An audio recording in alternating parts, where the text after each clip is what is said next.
Bismillahirrahmanirrahim. Alhamdulillahirabbil alamin.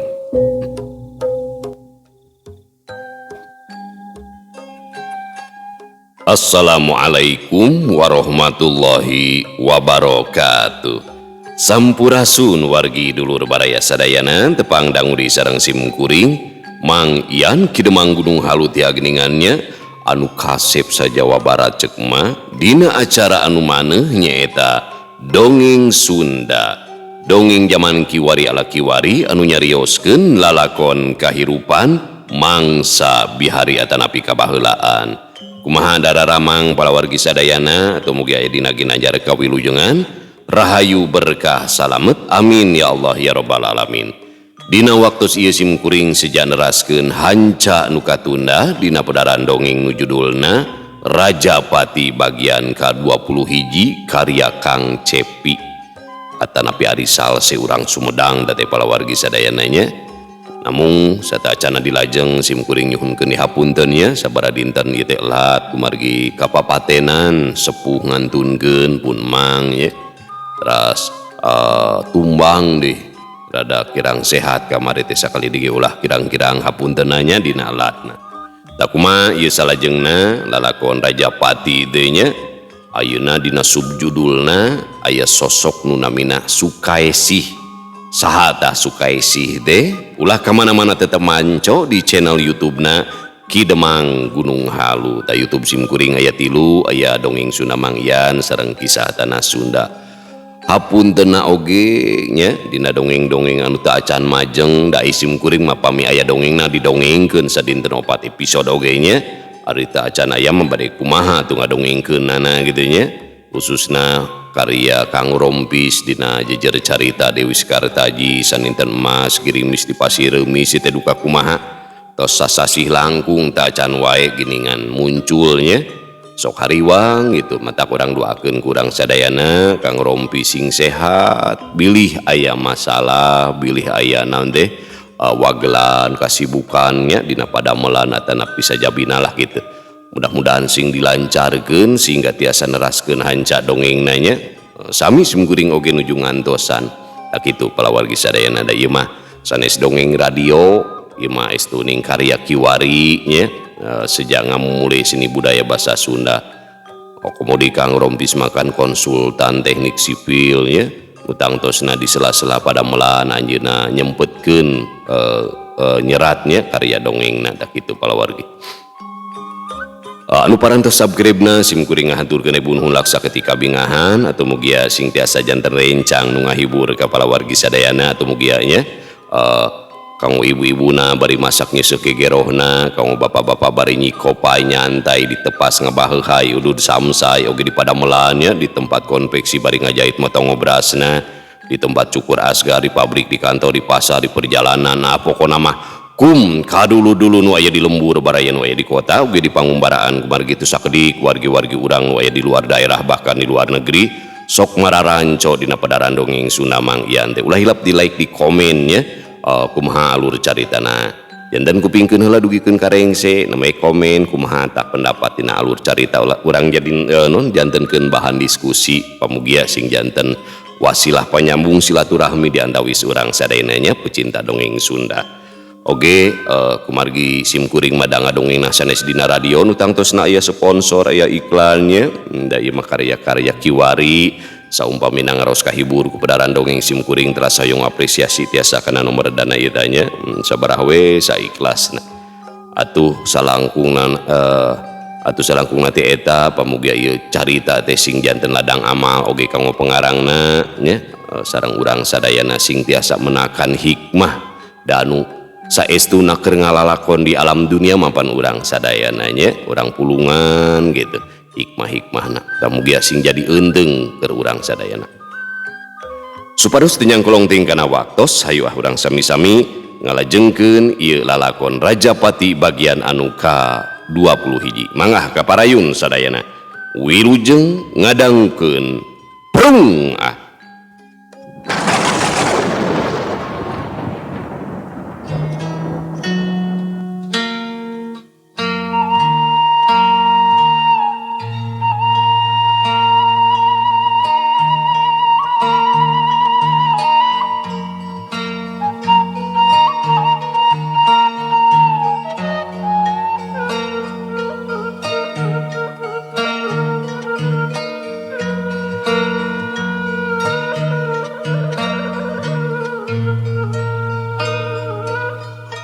Dibakan Jati mah unggal puting anu datang teh lain sakadar poekna bumi alam, tapi mangrupa tangara mimitina kamelang jeung kahariwang rek nembongan. Hawana karasa beda, teu sirikna jiga aya nu nyanding, teu katingali tapi karasa berat. Hiliwir angin anu nebak lir harewos, anu ngabejaan rerencepan, hawar-hawar tur lambat laun nebarkeun kasieun. Sakur jalma anu ngaringkang sosoranganan bisa disebutkeun jelema anu wanian, sok sanajan geus tangtu ngondang kacurigaan. Nu matak dibakan Jati mah mun kaluar peuting teh leuwih milih di baturan, lian ti matak negeurkeun rarasaan mangrupa cara oge sangkan bebas tina sangkaan anu teu karuhan. Nya kitu tea mangrupa kajadian anu geus kaalaman antukna ngajadikeun lembur bakan Jati teh jadi lemur anu geueuman, jigana ukur wira alias Hendi anu keur nyamur anu ludeung wurilingan lembur sok sanajan sosoranganan, kaayeunakeun manehna jadi remen ngahajang ngalanglang, malahan mah pangeusi lembur geus teu bireuk lamun heug manehna ngaliwat kaburuan imahna. Aya pamending dina waktu anu lian sieun, Hendi mah kalah kateuneng. Saperti harita, wanci geus rek ninca ka tengah peuting. Bakan Jati bener-bener jempling, lir taya anu nyicingan. Simpe, rehe, sagala sora sato peuting kawas nu disumputkeun di tempat anu kacida jauh. Hendi lempang nyorangan, nyage burui brai lampu listrik, tapi leungeun kencana nyekel lampu senter anu can dihurungkeun, sasadiaan sahanu nyaho butuh dina waktu anu teu disangka-sangka. Angin karasa beuki tiis nalika nebak, teu tarik, tapi meujeuh matak ngahudang rasa anu lian. Reg eureun sakedapan, ngadadak asa aya nu beda. Ti kaanggangan bet katempo aya cirim anu samar, jajantungna keketegan, hatena mimiti kaentreupan rasa curiga jeung kamelang.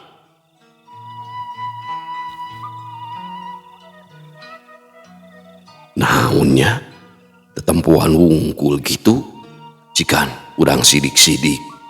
Gerentesna tapi panon mah beuki mencerong. Jelema atawa lain eta teh nya. Pokna deui beuki nengetan kanu aya di tungtung lembur.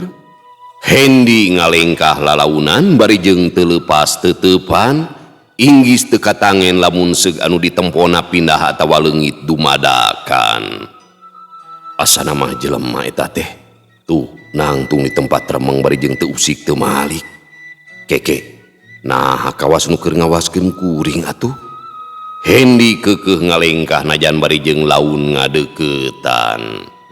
Reg deui eureun ngahajang ngajaga jarak, tapi cukup pikeun manehna ngayakinkeun diri yen anu ditinggalina teh bener-bener jelema. Ukur teu sidik wungkul, sabab anu ngajanteng teh aya di tempat remeng teu kacaangan lampu pisan. Sahanya? Hendi nanya kalayan asa-asa, sorana meh teu kadenge. Nu ditanya teu nemalan, keukeuh ngajanteng bari jeung mencerong. Srog ngadeuketan deui, beuki deukeut beuki rusras kaingetan, ngarasa kungsi panggih jeung manehna. Lengkah Hendi beuki laun binarung beres ingetan ngeunaan jalma nu nangtung bari jeung teu ngomong-ngomong acan. Beuki eces tangtungan lalaki geus kolot, make baju pangsi diiket barang bang semplak, teutepna seukeut sok sanajan teu ieuh nebarkeun ancaman. Awakna sedeng tepati jangkung, nyage geus umuran tapi sidik ari awakna tagreg kene teu ngatarakeun jelema anu geus rempo. Abah Sukanta ieu teh? Hendi nyarita sanggeus bener-bener adu hareupan. Trep adu teutepan, tapi Hendi tuluy ngabalieur bangun anu teu wasa nadah sorot panon anu seukeut, saterusna milih nyolongkrong ngajak sasalaman. Abah, Nuju naon di dia? Gap patarema, leungeun Abah Sukanta karasa tiis, tapi Hendi teu mikir panjang, pok nyarita deui. Hayu bilih bade mulih mah, ku abdi dijajabkeun. Abah teh keur aya nu didagoan. Tembalna datar, teteupna keukeuh museur, lempeng kanu jauh.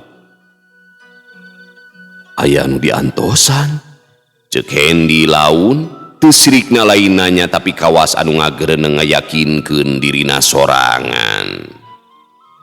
Penting ieu mangsana tutup bulan. Kami yakin manehna bakal datang. Dupi anu dipimaksa teh saha? Abah Sukanta teu nembal, leungeun kencana ngangkat bangun anu mere tangarasangkan Hendi cicing jeung toloba nyarita, saterusna nitah pindah nangtung di gigireunana. Abah Sukanta kawas patung, tegerak saeutik-eutik acan, jalan anu ngabulungbung meulah pilumuran teu leupas tina teuteupanana.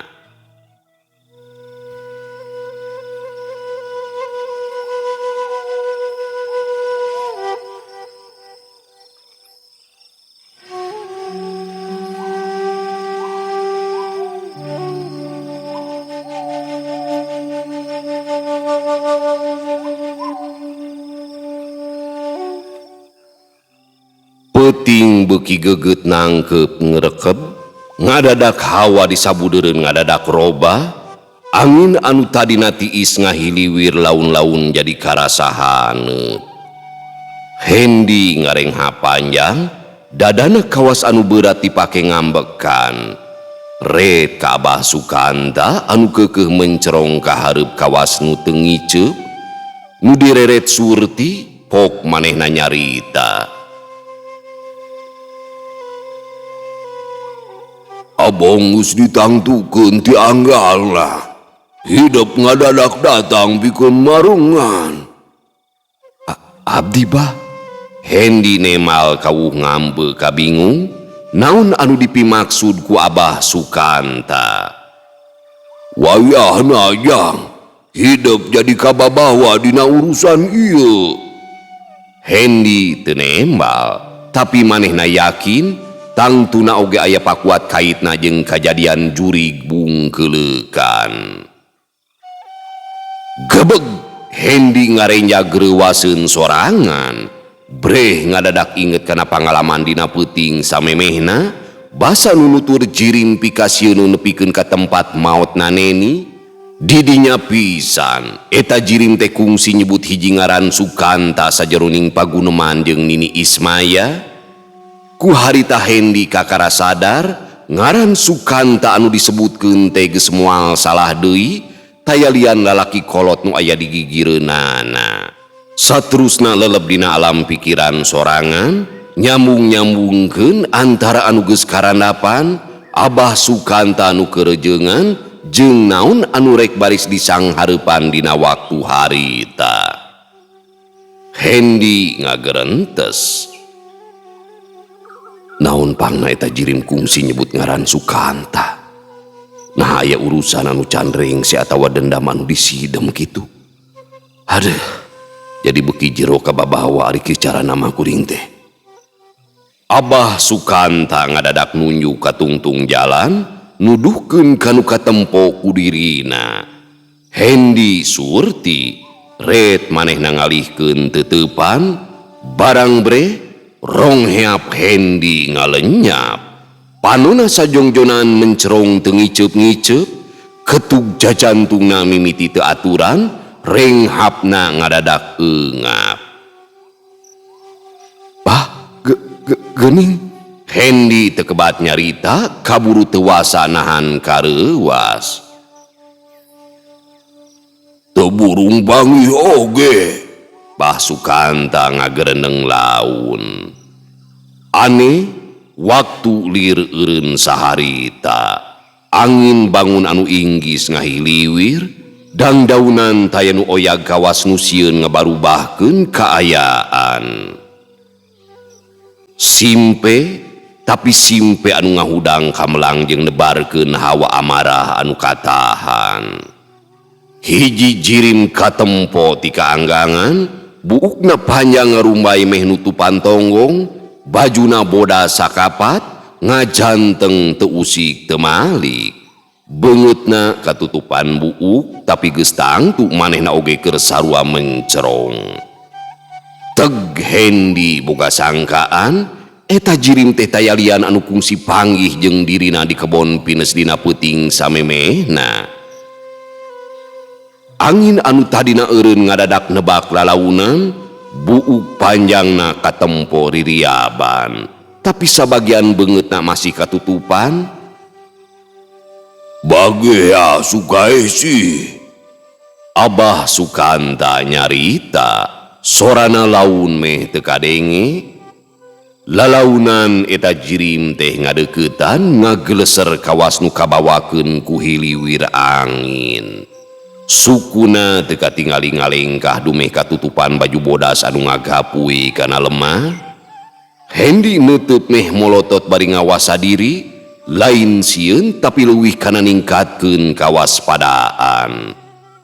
Red ka Abah Sukanta, awakna tetep ngajanteng bangun ngahaja ngadaguan anu keur ngadeuketan. Sikepna teu ieu kapangaruhan, tiis teu robah pasemon. "Yap ka dieu sing deukeut Sukaesi," jeleg eta jirim teh geus aya di hareupeun Hendi jeung Abah Sukanta. "Sukanta," pokna laun jeung berat. Red ka Hendi, "Geus sia deui wae," cenah. Curugna nunjuk, panonna neuteub seukeut pisan, jabaletah ulal elel. Hendi teu nembal, ukur malik mencerong, sedengkeun Abah Sukanta maju salengkah, sorog adu hareupan. Sajongjonan mah ukur silih pencerong kawas nu keur paguneman simpe tanpa kedalisan. Tapi teutepan geus ngagambarkeun sagala anu disideng dina hate sewang-sewangan. "Kami geus nyaho ti anggalna, yen ngaganggu warga salila ieu teh geus tangtu maneh anu ngalakukeunana," Bah Sukanta nyarita kalayan tenang. "Tangtuna oge anjeun apal kana maksud kami Sukanta?" "Nya, uring apal." 50 tahun katukan Sukanta. "Tapi kami moal kedal kecap hampura," Abah Sukanta ngomongna tandes pisan. "Ari kitu carana mah, delekeun aing baris balitungan," cacap omonganana. Jurung kunung awak Sukaesi kawas diangkat lalaunan, laju ngageleuyeung indit ngajauhan, saterusna leungit tina tetempoan. Hendi masih kapikiran ku eusi paguneman antara Abah Sukanta jeung Sukaesi, tapi keukeuh teu ngarti naon maksud jeung tujuan anu sabenerna. Loba pisan pertanyaan anu ngagantung dina alam pikirna, jeung jawabanana teh bisa disebut teu kahontal ku akalna. Ukur Abah Sukanta nu jadi harepan bakal bisa mereka terangan.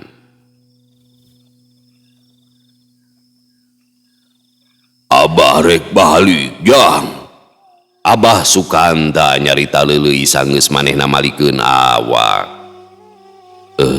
Punten, saleresna mah abdi teh bingung, Bah." "Ulah ayeuna, iraha-iraha ulin ka imah, da Abah mah tara ka mamahna." "Mangga, insyaallah abdi amengan." "Ulah sakadar ulin, ku Abah didaguan pisan. Aya hal penting urek ditepikeun."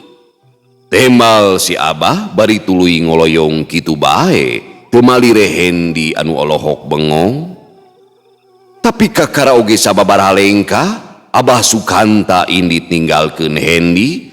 Anagog teh kadenge sora budak ceurik cenger pisan, kawas nu ngahaja meupeuskeun simpena peuting. Abah Sukanta ngarandeg, Hendi ngagebeg, duana napa pelong-pelong tika anggangan. Murangkali nangis bah, rupi nama putrana Ceyoyo, da sorana teh tipalih ditu tuh, nanging, cek Hendi tekebat. Srog Abah Sukanta ngadeukeutan deui, panuna nutup kalayan antep. Abah oge ngadenge, jig tepungan ka itu, eta mah pagawean si Sukaesi. Dupi abdi kedah kumaha? Walon Hendi beungeutna katara bingung. Sajongjonan Abah Sukanta nyelang heula ngahuleng, tapi tekung silila manehna ngudar tali dadung anu dijadikeun beubeur paragi magehan calana pangsina. Yoh, bahwa dikumahakeun ieu teh bah? Tembongkeun wae sina katempoeun ku budak anu keur ceurik. Lamun masih keneh teu repeh, parogod leunna nya. Hendi ngahuleng bari nempo dadung, red ka Abah Sukanta anu keur neuteep liuh tur daria, akhirna mah teu burung unggeuk bari nampanan dadung. Mangga diestukeun pisan bah. Sanggeus kitu Abah Sukanta tuluy ngingkig balik bari jeung keukeuh teu pamit. Peuting anu simpe ngadadak kabarubahkeun ku sora budak Ceyoyo anu ceurik tarik pisan, Hendi haget murumeh satengah lumpat. Anjog ka hareupeun imah Ceyoyo, kasampak Mang Usen teh keur ngalapanglay di buruan. Jang Hendi, manawi teh saha? Muhun Mang, kaleresan bade wangsul nembe teh, munguping murangkali nu nangis, janten we ka dieu. Nya itu si bungsu, teuing kunaon ujug-ujug ngaguak bari roroesan. Tembalna bari keukeuh ngagali panglay. Nuju teu damang kitu? Henteu, biasa we, kakara reup budak teh, tas ocon jeung lancukna, kari-kari ayeuna bot kitu. Dupi amang nuju ngagali naon? Panglay jang, sugan jadi palakia, rek diburakeun, bohongan atuh da. Budak teh curigna teu bijil cimata. Cokolot mah nu kitu teh. Tapi kitang palias teuing sabot keur kitu. Ceyoyo ngagero ti lawang panto bari ngais budakna anu keur ceurik teu terejelan. Geuwat atuh bapana. Geuning aya Jang Hendi. Mun ceuk. Ngadenge suara budak ceurik jeung aya nu pating gereneng di buruan, tatanggana datang nyalampeurkeun. Kunaon budak teh Yoyo? Cek Biisur nanya bari tuluy ngalacat kana teras. Duka tuh Bi, da ujug-ujug ngaguak jeung rorowesan. Pok Mang Wahyu mairan. Jikan pariksa awakna, sanunya waya nu nyocok. Atos diparios eta ge Mang, dugikeun ka ditaranjangan malihan mah. Pok Mang Usen nyarita bari nyampeurkeun pamajikanana. Yeuh panglayna. Cing kadiekeun, cuang gayem heula ku kami. Biisur bari nyarita teh nampanan bari tuluy mocelan panglay. Srog Mang Wahyu ngadeuketan Hendi anu ngajanteng di hareupeun teras imah. Budak teh ceurikna sabedanya? Pokna satengah ngaharewos. Dukanya abdi mah teu patos terang. Temal Hendi ditungtungan ku imut. Red ka Biisur anu geus tatan-tatan rek ngabura, srog ngadeuketan budak dina aisan Ceyoyo. Wah, haring sia, ingkah. Pokna sanggeus ngaburakeun panglay. Satadina mah gede harepan budak bari leuler tina ceurikna sanggeus dibura ku panglay, tapi sing horeng kalah beuki jenger, kokoceakan leungeunna nyakara nu ngais jaba suku totojer deui. Ceyoyo rampang rempeng bangun anu kaweur. Kitu deui Biisur kawas nu teu puguh peta. Mang Usen ukur bisa neuteuk bari pasemon katara bingung.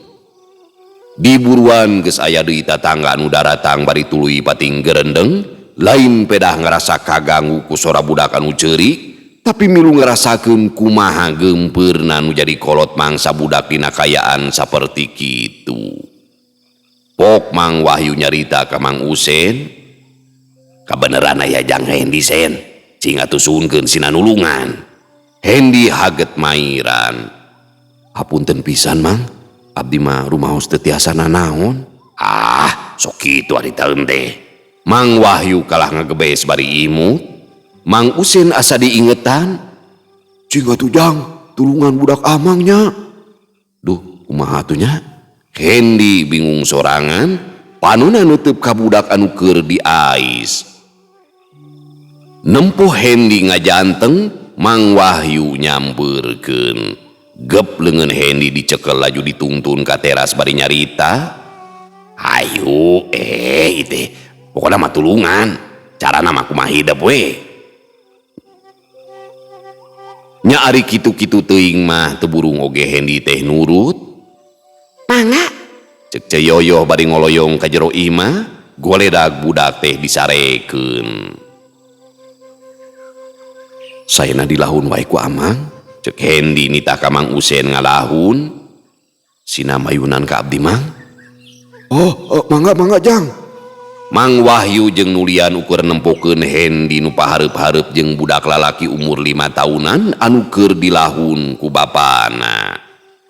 Jep, eta budak teh ngadadak jempe, panuna ngeburi lengka Hendy. Curugna haben tutunyu, pok Hendy nyarita, kuring apal saha anjeun sabenerna. Ayeuna kari pilih, indit sorangan atawa hayang dipaksa sina indit. Cek Hendy bari neuteub seukeut. Eta budak teh kalah nyiduhan, hadena teu keuna kana beungeut Hendy. Lamun kitu carana mah, hartina anjeun milih dipaksa. Cek Hendy bari ngaluarkeun tali dadung anu aya dina saku jaketna. Sajongjonan budak teh mencerong kana tali dadung anu aya dina leungeun Hendy, mimitina mah seuri kawas nu ngalece. Tempo sing bener, Hendy nyarita satengah nyentak bari ngadeukeutkeun tali dadung. Budak Mang Usen katempo kerung, sanes sidik ngadadak robah paroman. Saterusna murungkut kawas nu kasieunan. Indit sorangan atawa rek dipaksa.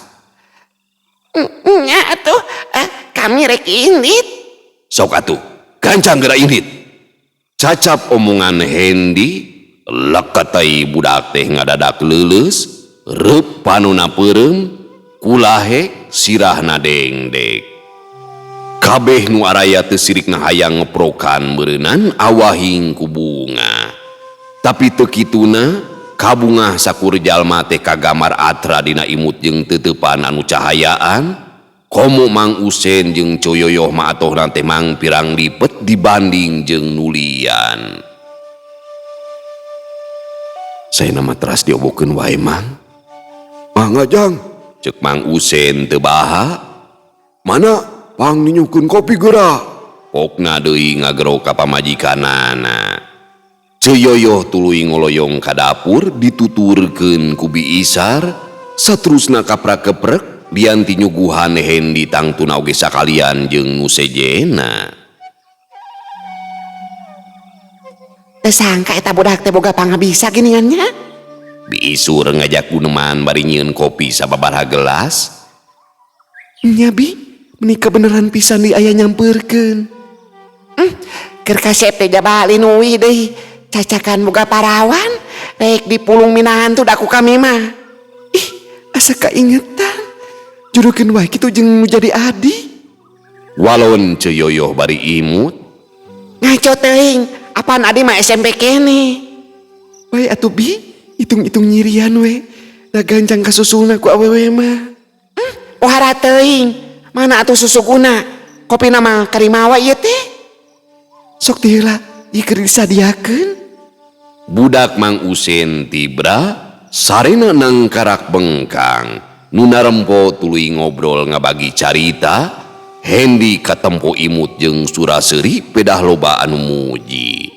Samalah diheureuyan ku cara ditawaran randa jeung parawan.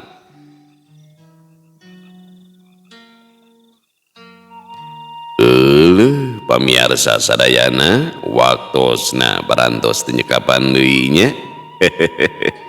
Cag urang tunai lalakon wira, insyaallah kini urang lajengkeun dina episode anu ka-22. Bobot sapanon carang sapakan cag urang tuna di Hanyuang Siang, urang teuneun dihaneulem sieum paranti nyokot ninggalkeun mangsa datang ka sambeur deui. Wallahu muwaffiq ila aqwamit thoriq. Wassalamualaikum warahmatullahi wabarakatuh.